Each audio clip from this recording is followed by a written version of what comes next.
Hola, buen dia. It's me, Peppermint. And when I'm not on RuPaul's Drag Race or simply being New York City's sweetest diva, I'm tuned into the fabulously empowering Bayard Reston Center for Social Justice Power Hour, coming to you every weeknight at 7 p.m. live from our good old friends at the BRCSJ Virtual HQ via their Facebook page. Tune in tonight. Need in every community a group of angelic troublemakers.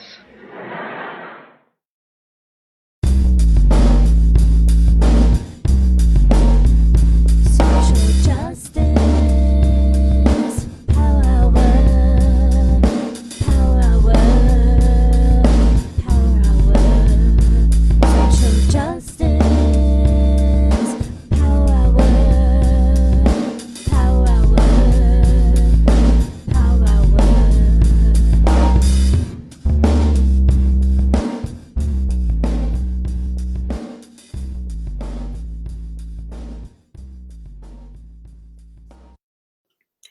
Good evening to our friends on the East Coast. Good afternoon to our friends in the West, and good in-between time to our friends in the in-between spaces. Welcome, welcome, welcome, my friends, to the Social Justice Power Hour. Welcome to the virtual headquarters, the Bayard Reston Center for Social Justice. My name is Robert Zeta Schreiber. I am the chief activist here at the center and your host for this evening, as I have been for the past year and 3 months now. We have been live on the Power Hour every single weeknight since the pandemic started. 300 some odd shows, many of them very odd indeed. Welcome, welcome, welcome. Thank you for joining us in virtual community tonight. Tonight is a good one, my friends. We have Brian Broome, Punch Me Up to the Gods. I'm going to miss that. I'm kind of sad that Brian's on tonight because I've been saying that every night, excited about him coming on and saying, punch me up to the gods, and now I'm not going to be able to say it anymore. Or maybe I'll just say it, in his honor every night. Maybe I'll continue. I'll think about it. Welcome, my friends. I know that a lot of folks are coming to the yard for Brian's milkshake. So I am so excited about you joining us. Those of you here for the first time, as I said, we are here 7 p.m. Eastern, 4 p.m. Pacific every single weeknight. Can't stop, won't stop. So I do want to entice you back after you enjoy this show.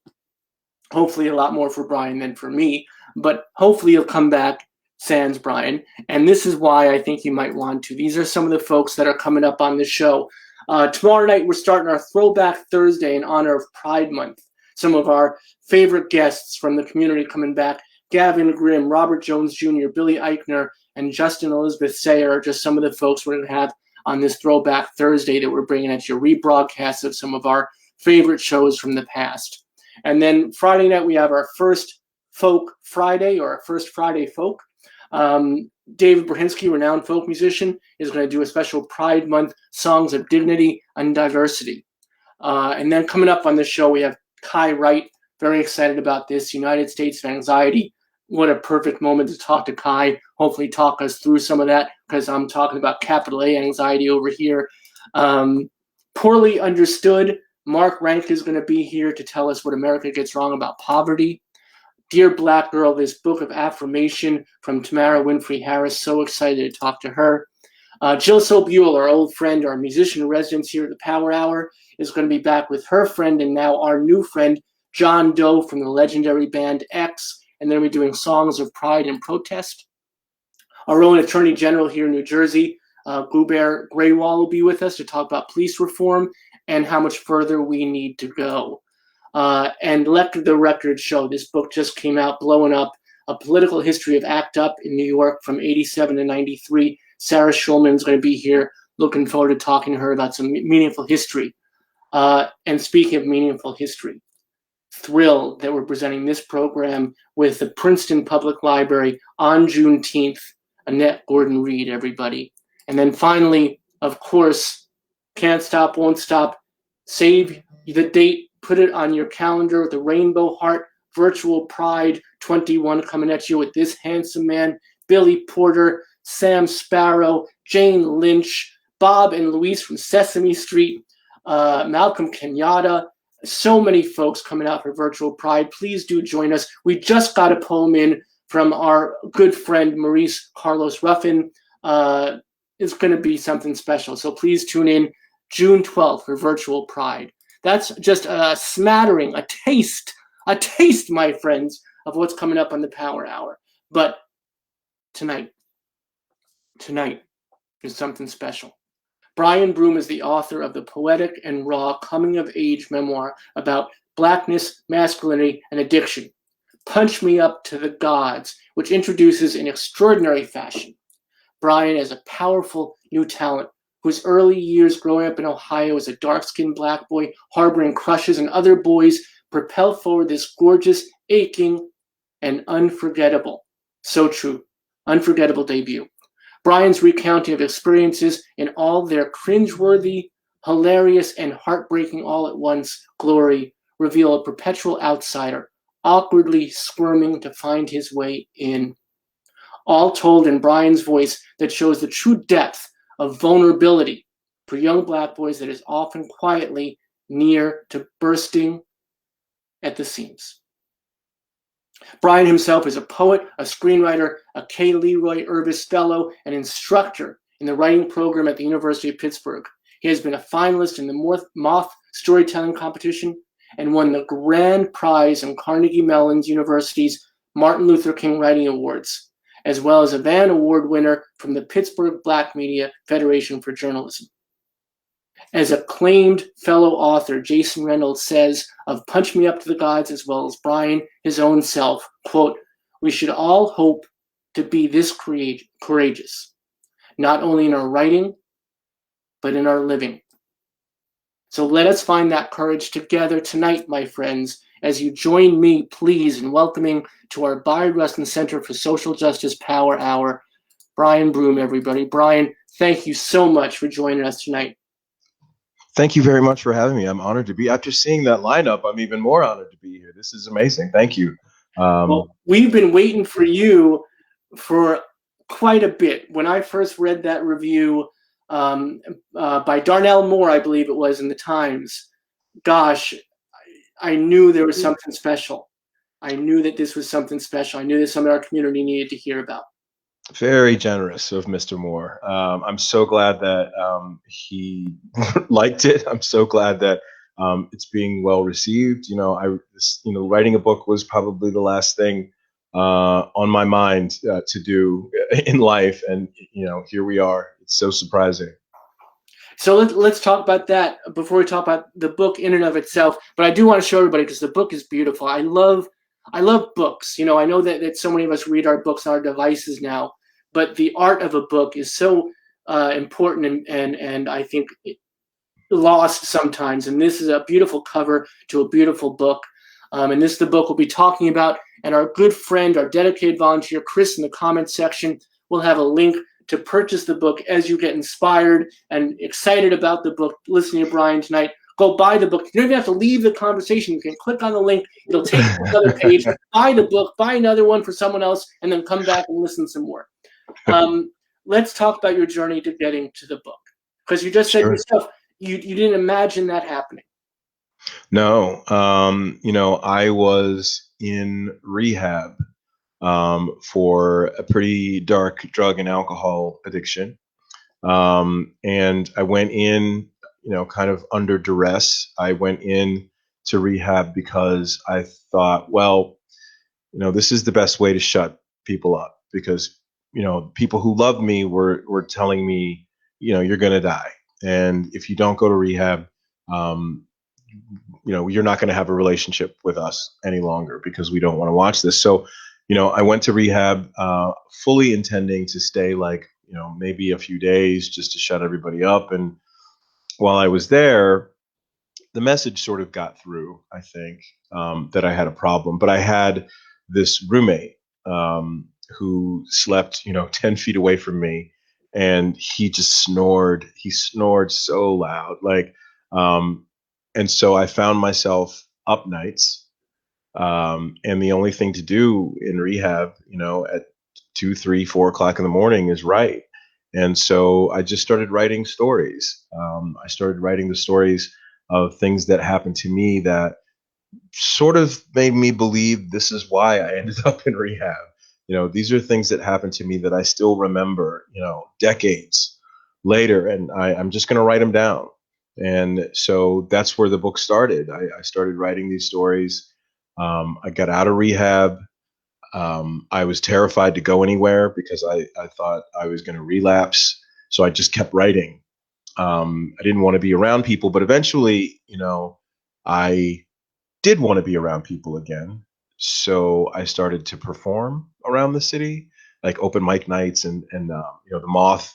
I did the Moth a few times, and one night I was after I got off stage, a woman came up to me and she said, "Hey, that was good, and this is my name, and I would like to be your agent." And I said, "Sure," even though I didn't know what the hell that meant, like no idea what an agent did. And she said, "Are you writing anything? Are you working on anything?" And I said, "Well, I have these stories, that I've been writing since rehab." And that is the book that you see before you today, these stories of just really kind of learning how to hate myself, um, just because I was ingesting the messages from different people about what it meant to be Black, what it meant to be male, um, and failing at all of those things. And I was deeply ashamed of who I was and on every level. And so that's the stories in this book. But I don't want you to think the book is a bummer. It's not. No, it's actually that's one of the things I really want to get to and spotlight, especially for our community that hasn't read it, and you will. There is this incredible streak of it's just funny. I mean, it's. I mean, the word is funny. There are some words you try to find a grander word for it, but it's just funny. And Yeah. how did you find that? Because that's the rarity in this kind of story. When you talk about all the heavy themes that you just mentioned, the shame and the addiction and all of the violence that's inherent. But then there's this also this thread that runs through. How did you find that, or is that just something that's inherent in who you are? Well, I think a little bit of inherent in who I am. I'm hilarious. First of all, everybody should know that. And also, everybody has a story. I think everybody has a story that when it happened to you, it was just so devastating. And you didn't think you'd live through it. And you look back on it and you're like, some of that shit was kind of funny. Like, that was actually a little bit funny. There's a story in the book of me, trying to perform oral sex on a woman, and failing miserably. And her just being like, "What the hell are you doing down there?" Just me trying to pretend I was somebody else. And at the time, it was devastating. I mean, eventually she was like, "Will you just please stop?" But when I think about it now, it was hilarious, like I was bobbing for apples, it was terrible. But now I look back and it's funny. And I think a lot of those things, that seem life ending at the time, you can look back when you get a few more rings, around you, and you think that wasn't so bad. In fact, it's a little bit funny. Do you think that's the quality of a writer, or let me rephrase it, a good writer is to be able to look back at those devastating moments and find, and it might not always be humor, it might be something else, right? Because maybe it's the converse is also true. You could look at something that was hilarious at the time, and then see that there was actually tragedy inherent in that too. Is that what a writer does? I think that's what a self-reflective person does. If you're just sort of stomping through life and not really thinking about the things you did, and maybe the people you hurt, or if you're just sort of looking at life through the same lens all the time, I know that I don't feel like I would be growing if I wasn't looking at things, from different angles. there's a humor aspect to my pain, and there's a pain aspect to my humor, and that's anybody. Anybody who's really looking at it, a sensitive people. I don't know if it's just writers, but I think if you're in any way a sensitive person, you don't just go stomping through life just not noticing anything. I used to do that, I think, but now in sobriety, I'm looking back on a lot of my life and recognizing where I was wrong, dead wrong, and recognizing something, and giving myself some pats on the back for things that I actually, some storms that I actually weathered. So I want to pull up this thread. Something you said at the very outset was you went to rehab just to shut people up. And Mm-hmm. that's a golden reason to go to rehab, just to shut people up. But then you found within yourself the key to what you needed to do. Was there one moment for you? What was there, one of those epiphanies for you that was something that helped you to realize that, or was it a series of events that led to an eventual discovery? There were, while I was in rehab, I had several epiphanies. I mean, the first one happened pretty much the first night. I was in this room, and rehab goes quiet at night. There's like a 10, I forget what the bedtime was. It was like 10 o'clock, lights out. And for me, somebody who's a night owl, like I was just up anyway. And then I had this, jackhammer of a roommate snoring. And I remember getting up. I got up, and I left my room, and I walked down the hall to the nurse's station, and there was a woman sitting there, African American woman. I'll never forget her face. And I said to her, "Look, this is all a big mistake. I need to go home. I need to call somebody." And she just looked at me and she said, you need to be here. Give it a couple of days. You need to be here. I've heard this 1,000 times before. You are not special. You're here for a reason. And that started me thinking. And so, she was just so angelic that I just shut up and walked back to my room. I thought, there's a literal angel telling me to stay here. So I'll give it a couple of days. And within those couple of days, I heard stories from, the counselors at the facility I was in. I heard stories from the other patients that rang really true, for me. The incident that put me in rehab was I woke up one morning next to a dog, like in somebody's backyard. In The dog was in a doghouse, and I woke up and there was a dog like panting in my face. I had no idea how I had gotten there. I had vague memories of how I had gotten there, but I know it all had started at a bar. And I had gone and I basically passed out in somebody's backyard. And I told that story to a friend of mine. And I told it in this sort of like jokey way, like, ha ha ha, guess what happened to me the other night? And I remember they looked at me and they said, "That's not funny. There's absolutely nothing funny about that story. You are a black man, passed out in some white person's backyard. If you had been shot, nobody would have even thought anything about it. They were well within their rights to shoot you, or that's how this is gonna spin anyway. That's how it would have spun. That story isn't funny. If you don't go to rehab, I don't want to be your friend any longer because you're gonna die."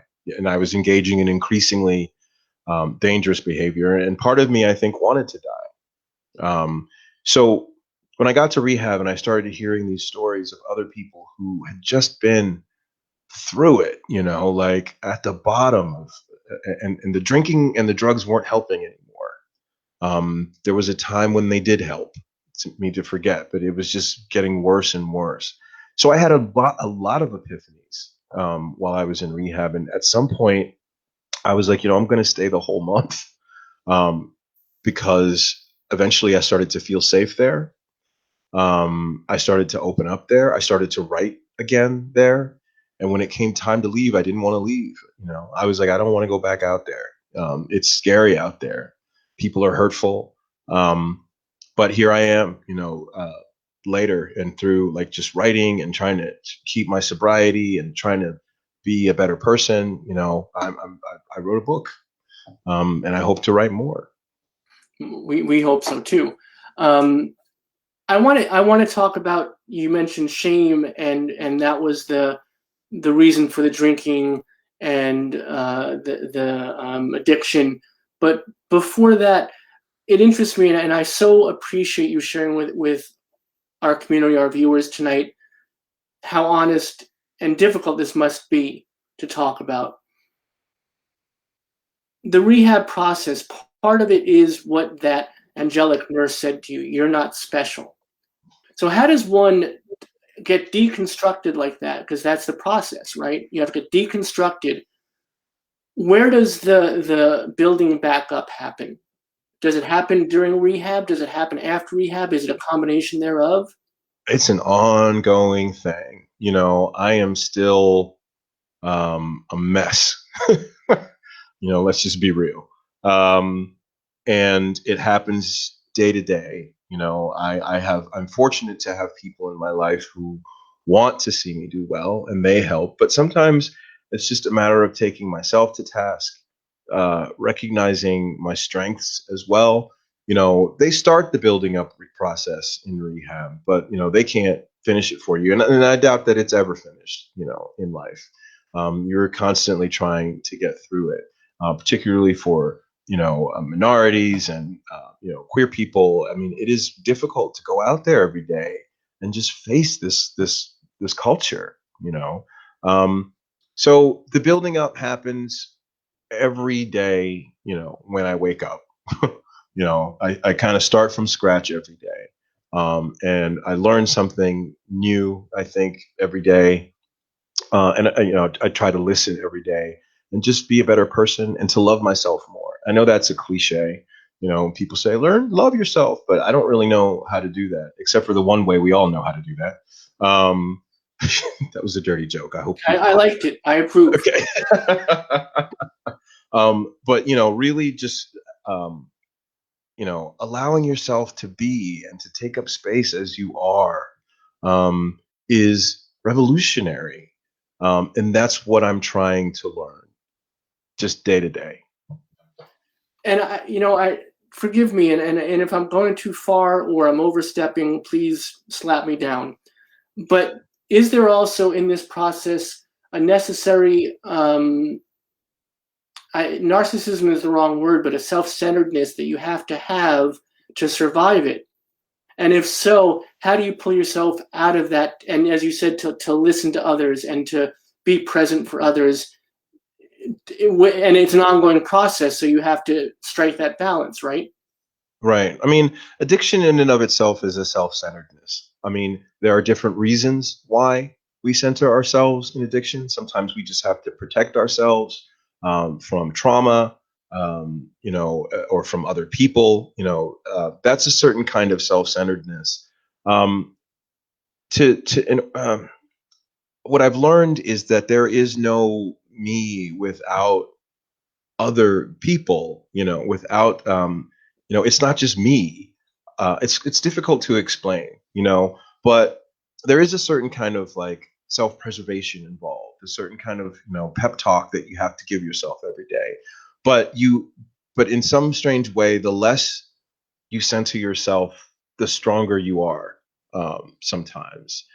So while now I can take care of myself and not abuse myself, I also recognize the power in connecting with others, because that is also about the self, like truly connecting with others, listening to other people's stories, and really understanding what other people are going through. That helps to make me a better person, which is kind of like a self-serving thing, in this sort of weird roundabout way. But I've learned to center myself in a different way, I hope. And sometimes I absolutely fail at it. Sometimes I'm a baby throwing like a huge tantrum, you know. But hopefully now I know, or I have the self-reflective power to know, to come back to what I believe to be real, which is, you know, my connection with other people. Well, I mean, I think you come from it very honestly and appropriately, given everything that you had to face. You know, and you mentioned, you know, during the first piece about this shame and about, you know, the idea of masculinity and how you didn't uphold what other people thought it should be.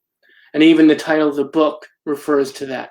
You know, the title Yeah, of the book, spoiler alert, but you know, it's about, you know, if a boy isn't masculine enough, he isn't manly enough, punch him up to the gods and have them be remade, reshaped, so they're yeah, more appropriate for what society believes they should be, right? absolutely. You know, I think black men have an especially tough row to hoe with regard to this masculinity piece. Like, you know, I grew up in a working class household. I think a lot of people who grew up in working class households have been subject to certain gender roles. In my house, you know, and I think in black culture generally, the role of a man is to be strong, to be cool, to be stoic, to be, you know, a sexual beast, to dominate, oftentimes a woman, in one way or another. You know, these were the things that were expected. I did not live up to those things. I was constantly being told, I think, in my upbringing, what I couldn't do. You know, down to my physical being, like, don't cross your legs like that. You know, don't write. You know, writing was considered effeminate. You know, don't be curious. Curiosity was for some reason like an effeminate trait. You know, you were just supposed to be, you know, cool. And it was very, very much drilled into my head as a kid and through my formative years. And I kept wondering, you know, why am I not all these things? You know, why am I not cool? Why am I such a, you know, I mean, they just call me sissy all the time. Um, you know, and I suffered punishments for not being manly enough. And it was one of the ways in which I think early on in my life I began to hate myself and I began to be ashamed of myself. You know, I think even before I knew I was gay, it was all about, you know, this idea of being a sissy, you know, or being weird. You know, I liked to do cartwheels and back handsprings and all this stuff when I was a kid. I liked cheerleaders. I didn't like football, you know. I liked pretty things, you know, and I remember being scolded for saying, you know, that something was pretty. So just these little weird rules, you know, these constraints that were put on maleness, and obviously, you know, women and girls have constraints as well, and I'm not trying to downplay those at all. They're just different constraints. But I think in our culture now, we are just starting to talk about this idea of masculinity and how it really does, you know, it can be toxic, you know, and it can emotionally stunt male people to the point where they've shoved things down so far that they commit acts of violence. Um, and I'm glad that the conversation is starting about these kinds of things, and I hope that my book adds to it. And that's the fear you must have had. And forgive me for assuming, but just listening to you talk now, there must have been this apprehension. How is this going to be accepted? How is this going to be heard? How is this going to be read? How are people going to take this in? Is this going to read the way I intended it to? Um, you know, it's really weird. Like when I was writing the book, I was so focused on like kind of getting my own words on the page and my own feelings on the page that I didn't think about it. I didn't think about it, how it was going to be received, you know, and I didn't think about it until May 18th, when the book came out. And I was like, oh shit, this is really happening. Like people are going to read this. are some things, quite frankly, in the book that I'm like, oh my God, why did I put that in there? But it's out there now. It's kind of late to try to recall it. How people receive it is how people receive it. I hope that, it manages to, um, make some people think. Maybe some people are going through the same thing in their life of, sort of pretending to be something that they're not. Or maybe they know somebody who's in that space, or maybe they're suffering from addiction, or know somebody who's suffering from addiction, um, or shame, or just whatever. I don't read reviews or anything like that because, I don't read them when they're good. I don't read them when they're bad. I just don't read them. I read that one from the New York Times, though. That was a blessing because people kept shoving it in my face. But, it was wonderful. But, you know, I am I am still scared of how, to a degree of how it will be received. But on the one hand, I don't really care either. The title of the book is "Punch Me Up to the Gods," and "Punch Me Up to the Gods" in and of itself is a kind of a challenge. It is a battle cry. Like, go ahead and keep punching me. I don't care. I will come back the same way I was before you punched me. Um, and so I hope to be able to embody that title, in the way that I live my life. That's what I love, and I want to show everybody the book again, just because I want to make sure that everyone's aware. Chris, our wonderful volunteer, has given me the link in the comment section, and you can again purchase the book and not miss a moment of the conversation. So win-win. But this is the great book, Punch Me Up to the Gods. I love what you just said. About my earlier question, the idea of punch me up to the gods and be remade and reshaped because you're not appropriate, because you're not what people expect, because you're not what you should be. And what you just said was so beautiful in that you're never going to be changed. You can punch me up all you want. You can punch me down. I'm going to be here. I may not always be standing, but I'm going to be here. And when I get up, I'm going to be the same.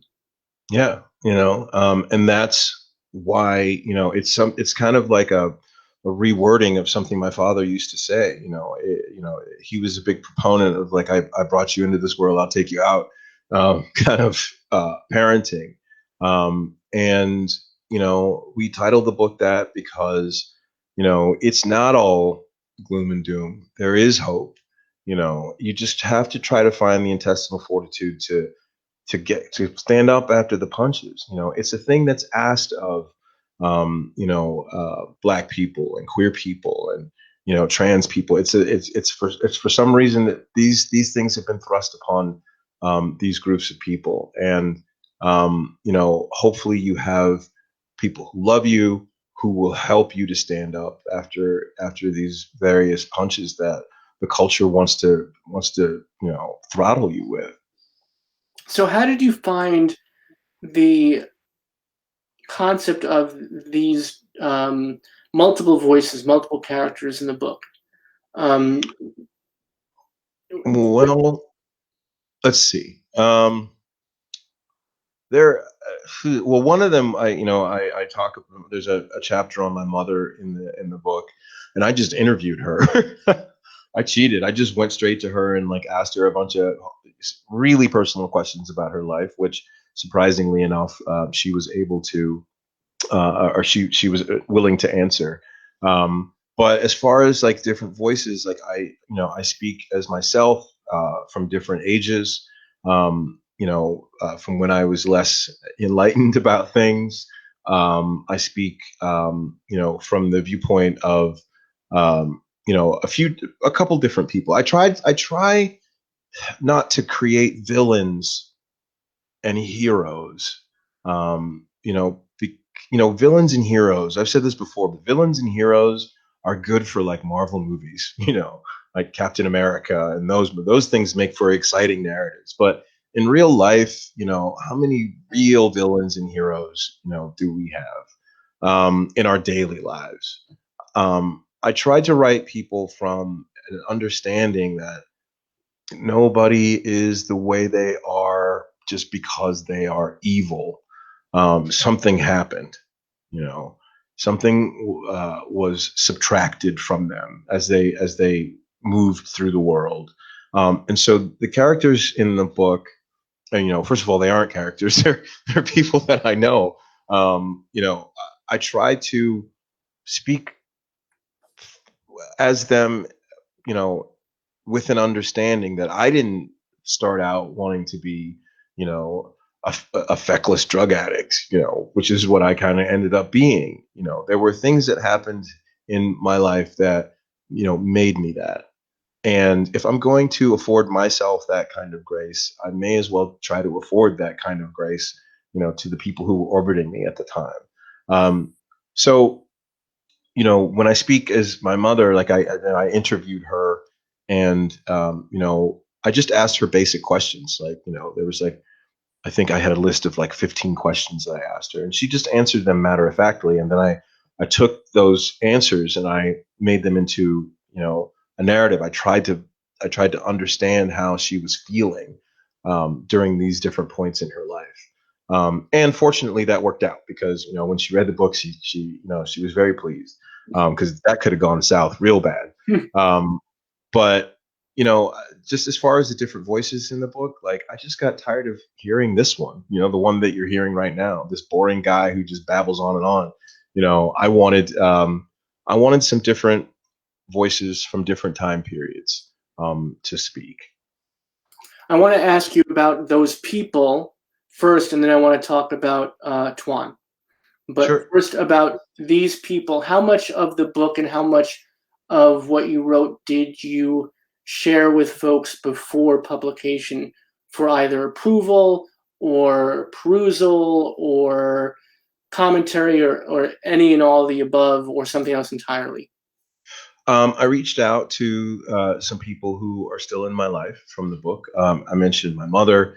I had to. There's a story in the book about me and my friend Michael, and I'm just gonna go ahead and give it away.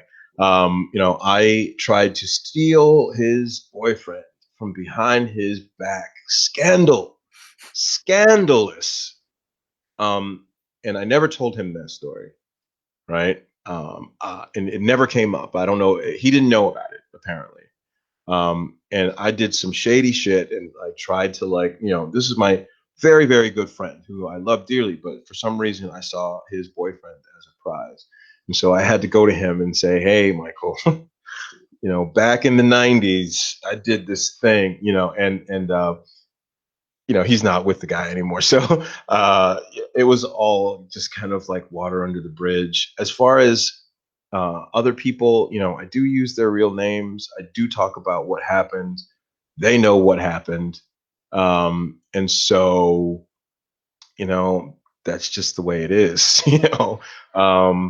They can fight with me about whatever they think happened. But one of the things I noticed in writing this book and talking to people about, my memories is that these big, huge things that happen in your life, these things that change you fundamentally, these moments, you go to the person years later, you go to the person that may have been with you when it happened, and they don't remember shit about it because, it wasn't a big, huge moment in their life.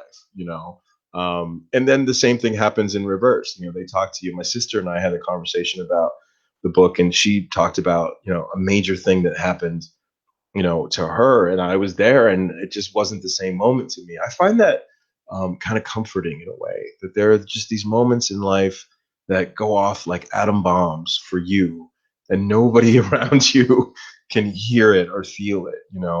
So with regard to some of the things that in the book that aren't necessarily flattering to the people around me, you know, you gotta, what do they say? You gotta break some eggs to make an omelet.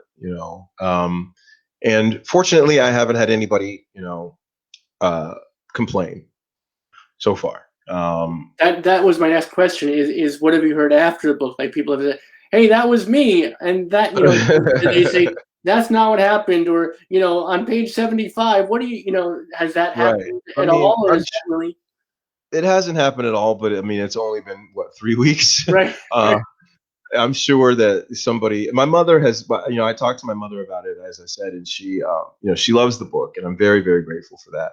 But she has had little, quibbles about, things that I said. And one of them I think is really interesting. Like, when I was growing up, I hated the house that I grew up in.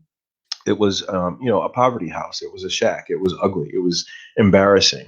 And in the book, I say, the yard was littered with, um, you know, uh, uh, automobile parts and lawnmower parts. And my mother said, that the yard wasn't like that. The yard was immaculate. And it's just one of those things, I don't know whether she's right or I'm right, but it's one of those things that you look at, and I know I'm coming from a place where I hated this house, right?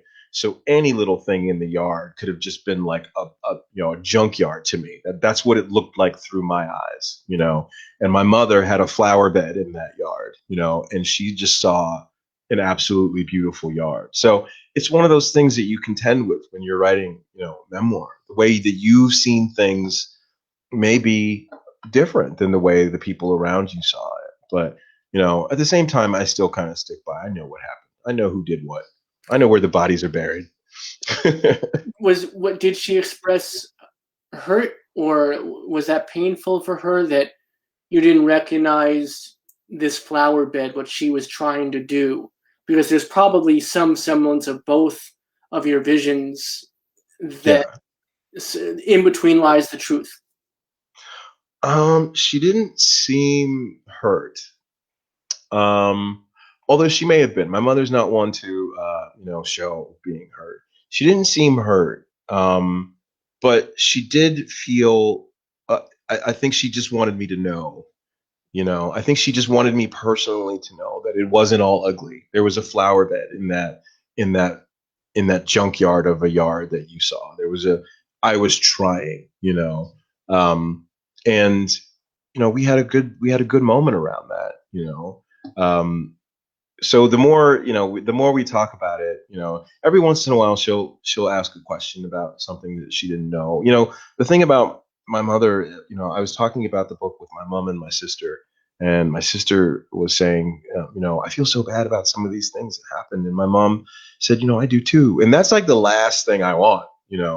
It's the very last thing I want, was to make my family feel bad. But I'm like, this is all melted snow now. This is all, a part of what has made me who I am. So please don't think I've written this book with animosity in mind. This is just my upbringing, and nobody can save anybody from everything.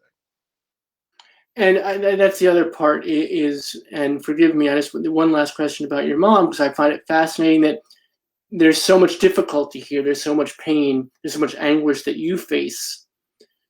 There must have been things that she was not ready for, that she was not able to process.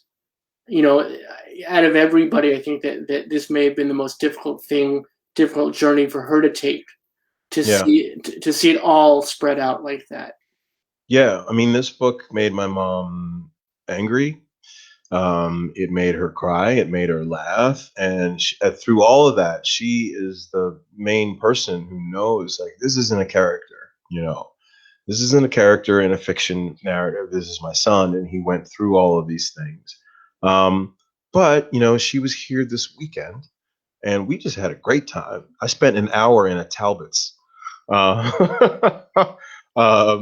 because I just couldn't get enough of her, The woman that I knew growing up, or the woman that I thought I knew growing up, is not the woman that she is. It took a long time for me to recognize my mother as a human person, as somebody who was not put here to be my mother. She had a girlhood, she had an adolescence, she had a young adulthood. She did things. She had dreams. That some of them went unfulfilled, partially because of the fact that I was born. And that she had a family. She was a whole human being. I think a lot of us come to those realizations late. Your mom is not just your mom, and that's not her only job, and that's not her only purpose for being here. And now, at this late stage in my life, I'm actually recognizing my mother as a whole human being, who really went through the range of emotions in raising me, and tried to and tried the best she knew how, did the best she knew how. as a parent. And now, I think she's doing the best she knows how as a friend of mine. Although she still does some parenty things. That's such a beautiful thing to say. I just want to spotlight that. She did the best she could as a mother, and now she does the best she can as a friend. I think that's glorious. That's such an important moment for you, I'm sure. Yeah, and my mother told me openly, like, she couldn't read everything. There were some parts that she had to skip through. There were some parts that got kind of sexy that she didn't want to know about. Nobody wants to know that about their kid. But one good thing about this book is that it has opened up avenues of conversation, not just with her, but with my whole family, about, where I was all those years that I was away, because I was away for a long time, when I was in active addiction. I did not call home much. I did not visit home much. And now that the book has come out, we're setting up like times to visit and little vacations and things like that. So it's a good thing for more than one reason. Well, I want to credit this to Raquel Willis, but I'm not sure. So I put a caveat, an asterisk next to it. But I think she was one that said, the coming out process is not the right terminology, is not the right wording. It's really a letting in process. And I think this book is the epitome of that. I think that everything you've been saying tonight is exactly that. That this book is really a coming out for you in so many ways, right? But in the process, there's this wonderful piece for you that you're letting all these people back in. Yeah, when I first came out to my mother, she was not receptive. She is a Southern Black woman who believes in her Lord and Savior Jesus Christ. And I don't really know how she navigates that now. I don't know if she compartmentalizes it, or if she's just decided that her son is all right. But whatever it is, that's her thing to decide. All I know now is that I can talk with her openly about my life, about my experiences, like who I'm seeing, who I have a crush on, like all these things, for the first time, and that's a good thing. Yeah, that's a beautiful thing. And really, if I may say, congratulations. That's wonderful. Thank you. So let's talk about Tuan, because this is another part of the book that is so important, pivotal in the storytelling of it. But again, it's that idea that you found this other voice. And was there, did you have the reason to do it? Was there a reason to do it, or did it just happen naturally as you were writing? Did this character erupt from the page, from the letters you were writing? Did Tuan come about fully formed, or did you feel like, I need a way to access this feeling or this moment or this person, or, and it can't be me. It's not me. Yeah. So here's this for the readers. Yeah. Tuan came about. Tuan is a real person. The story about Tuan in the book is a real story. He's somewhere out in the world. I don't know if he knows, that a book has been written, with him as a pretty major character. But he is a little boy that I saw on the bus. And when I was taking the bus one day, and when I saw him interacting with his dad, I was immediately drawn to them. His father, Tuan, is a toddler, for those who haven't read the book yet. He is, I don't really know how old kids are. I have no idea how to age children, like 2 or 3 maybe. But he was young enough to not have mastered walking very well. Maybe 1, I have no idea. But he fell down on the pavement at the bus stop. And I was really taken with how his father reacted to him falling down and crying. His father's response was not to soothe the child, but to immediately, tell him to stop crying. and to man up, as it were. And I decided, well, I'm going to sit next to them on the bus, and or near them enough so that I can watch their interactions, because it just immediately reminded me of how I was told, what not to do, and it was starting at such a young age. I thought, I wonder where this is going. And so I watched, like a real creep. I watched this man and his child, interact on the bus, and I took notes. And he just, little Twan just represented, me and so many other Black boys who go through this process of masculinization, very early. And it kind of made me think, like, no wonder I'm so fucked up. Like, this started happening, before when I was barely sensate, and so that's how he ended up being a character in the book. It seems to me like that interaction being triggered is not strong enough. It's like it would be a full battleship arsenal for you to witness that and hear that. Yeah. Sorry, it was strange. When he fell, there were other people at the bus stop. There was a group of women. Everybody is Black at this bus stop, and there were women. There were other men there, and this child is shrieking, and nobody, including myself, intervened at all, because the father was, again, not soothing the boy. And like, that's all I wanted to do, was like see if the kid was okay. But everybody around that incident just sort of let it happen. And I thought, again, I really want to see where this is going. So I was just like on the bus, taking notes for the whole bus trip.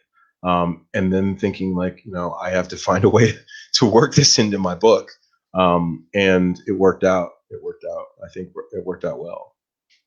Do you think that it was at all maybe a sort of defense mechanism for you to go into writer mode when you heard this, and to say, let me divorce myself from the emotionality of it and let me work on the observation aspect of it? Possibly. Possibly. I think that I invested myself so much in what was going to happen. It was like I didn't know if the father was going to like yell at him or punish him or do. I had invested myself so much in what was going to happen to this child that it was like it was going to happen to me. So I wanted documentation, to give to the police. I have no idea why I felt compelled to write it down. I think I had, I went into writer mode because I was like, this is what I'm talking about. Everybody listen to me. Everybody look. This is what I'm talking about. I wanted people to see it. I wanted to shine a spotlight on it. And it was like, as I was watching, it was like it was happening to me. I remembered so much from just watching that interaction and that lack of interaction, just not seeing what I wanted to see from this interaction with this man and his boy. And how much of the book is that then? How much of the book is not what you were able to see, not what you were able to get, not what you were able to be party to growing up, that this book becomes that for another little boy? I really wrote, when I look at the book in its entirety, I see the stories as cautionary tales. Please, please, please don't be like me. Please don't waste half your life, trying to please everyone, trying to fit in, being a drunk and a reprobate, and just really becoming a bad person because bad things were perpetrated upon you. Don't be like me. That's how I see the book, and I hope that people who are going through such a time can read it and recognize themselves in it. Just bending over backwards to devalorize your own life, which is what I did. And in doing so, I devalorized other people's lives. And writing this book, I think, I don't know, it's not really an explanation or an excuse for who I was. It's just, it's me telling the truth so I can get on with who I am. I'm trying to process that. Just give me a moment, because that's so interesting. This process for you, and the book came out just about 3 weeks ago, right? And it's been acclaimed, and the response has been unbelievable, and congratulations again. But then there's you at the center of this maelstrom for the past 3 weeks, doing multiple talks and interviews and everything under the moon to promote the book, to get the book out there, because it's so important that it gets to be heard. Forget about selling the book. It's an important book for people to read and to hear and to experience. But it must be really exhausting for you. It can be. It's not all like hunky dory. I've been asked some pretty rude questions. I've been asked questions by people who I think really don't understand what I was trying to do when I wrote the book. And it's kind of nonstop. But at the same time, let's just be real. I could still be working for roadside assistance, here in Pittsburgh, where every time I picked up the phone, somebody was screaming at me. So, I got to weigh, uh, what makes me more miserable. This does not make me miserable. Talking to somebody like you, and really getting to talk about writing with writers and other people who enjoy writing, that's wonderful. So one of the things you learn in recovery is just be grateful, for fuck's sake. Like, be grateful for what you have. Make a list of all the things that you do have. One of the things that kept me addicted was just constantly focusing on the negative in my life and seeing the negative in other people. So now, even though it's exhausting, it's my job now. So, and it's not a bad job to have, to talk about writing and to talk about, these issues that, affect men and boys and women ultimately. And, I enjoy it. But at the same time, I'm still a trash bag. Like, I know who I am. I know that I'm just Brian, this dude who writes and who wrote a book, and this one's doing well, and I'm grateful for that. But there's the next one, and then the next one, and then the next one. Well, all I ask is that you consider coming back here when the next one and the next one and the next one come out, because we'd love to have Absolutely, that too. absolutely. I hope that you understand what this book is for so many folks, and I mean, and across so many different communities and across the spectrum. There's so many things in this book that speaks to different folks in different ways. As we've covered tonight, the relationship with your mom and your recovery and what brought you to be addicted in the first place, and the shame of not measuring up, so to speak, to what people perceived as the appropriate amount of masculinity, and literally a dozen other things, if not more, in this book. So I want to thank you on behalf of all our viewers, of all the readers of this book, that you've given voice to these things. And there's not, I truly believe this. There's no one that could read this book without finding some piece of themselves in it. I hope so. I hope so. I have a lot of regret, for the way that I lived my life. I know very well that I'm the one who drank the drink. I'm the one who stuck the straw up my nose, the needle in my arm. I know that was me, but I also know, and I take full responsibility for that. But I also feel like I have enough perspective to know why I was even in that place where it was those things were an option for me, and it was to kill the pain of not feeling like I was ever, ever, ever, ever good enough. regardless of what was happening. It also, for me, again, is my way of, sort of, whenever I feel like it's too much, or that I'm like, I'm some great writer or whatever, I just remember the fact that, I went through that whole AA process, where you write to people, or you call them, or you meet with them, and you try and you apologize, and you tell them that you're sorry for what you did, and some people were very gracious, and they said, "I forgive you," but other people were like, "I'm never going to forgive you, no matter what you do," and I have to accept that with grace.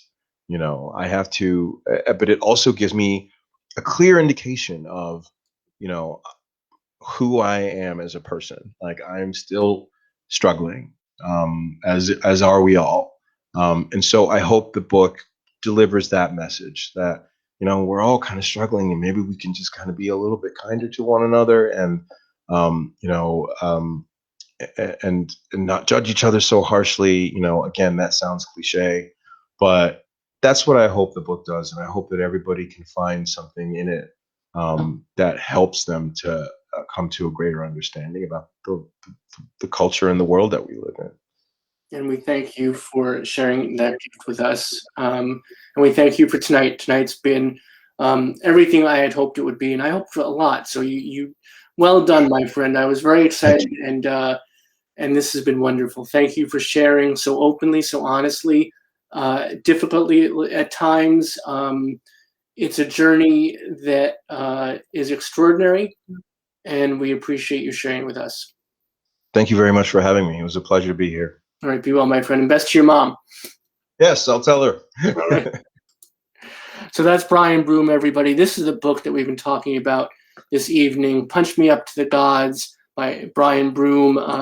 We have the link right in the comments section. Here it is on your screen as a chyron, as they say in the business.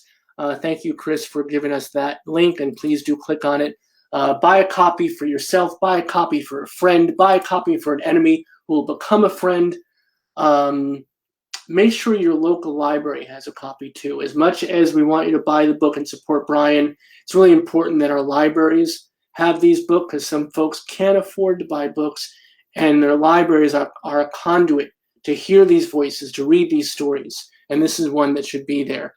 And we've been talking a lot tonight about this review by Darnell Moore in the New York Times.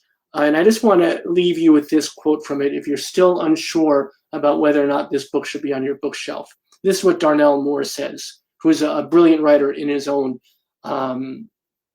There will come a day when some black child will have read Broome's masterwork and possibly commit to staying alive because of Broome's words. They will tell him that Punch Me Up to the Gods is a testament to the insurgent and ineradicable power of black queer being. That it reveals that black queer men are our own best creations. That's Darnell Moore talking about Punch Me Up to the Gods, and no better words than that to leave you with. I want to thank Brian for this extraordinary conversation tonight. I want to thank all of you for bearing witness to it, and please do come back to the Power Hour. As I said, we are here 7 p.m. Eastern, 4 p.m. Pacific, every weeknight coming at you live. Please do join us back in virtual community. Until tomorrow, my friends, much love and respect. Be good to each other. Be good to your families, chosen or otherwise. And most importantly, as we spoke about a lot tonight, be good to yourselves. You need it, and we need you here with us. We need in every community a group of angelic troublemakers.